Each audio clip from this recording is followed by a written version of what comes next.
Hi friends, అందరూ బాగున్నారా? నేను బాగున్నాండి. చూసారా, ఇవి రుప్పిణి చెట్లు అంటాం మేము. చూడండి కలర్ ఎంత బాగుందో. ఇవి కొమ్మలు ఎక్కువైపోయి చెట్టు పడిపోయింది, అందుకని ఈ కొమ్మలు ఈ తొట్టులో నాటుకుంటున్నాను.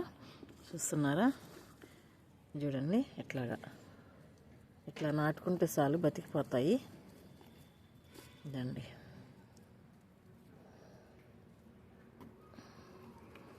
చూసారా, ఇట్లాగే అంతే. నాలుగు పక్కల ఒకే దగ్గర నాటితే తొట్టి మధ్యలోనే ఉంటాయండి ఎప్పుడు కూడా చెట్లు. ఇట్లాగా నాలుగు పక్కలు నాటుకోవాలి, అప్పుడైతేనే నీకు గుట్టగా బుకే టైప్ వస్తాయి అన్నమాట. చూసారా, ఇట్లా బుకే టైప్ వస్తాయి అన్నమాట. ఎప్పుడు కూడా తొట్టికి నిండుగా నాలుగు పక్కలు నాటుకోవాలి కొమ్మలు.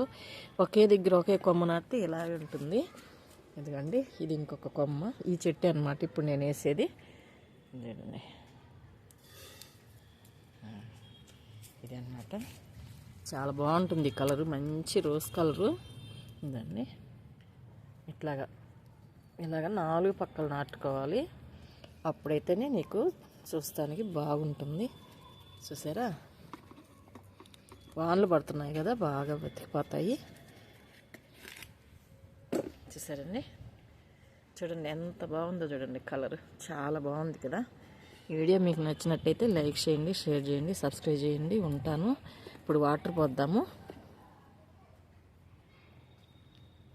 కొంచెం ఎక్కువ పోయకూడదు, ఎందుకంటే ఆల్రెడీ వర్షానికి మట్టిలు బాగా తడిచిపోయి ఉన్నాయి. చూసారా, బాగుంది కదా. ఈ వీడియో మీకు నచ్చినట్టయితే లైక్ చేయండి, షేర్ చేయండి, సబ్స్క్రైబ్ చేయండి. ఉంటాను.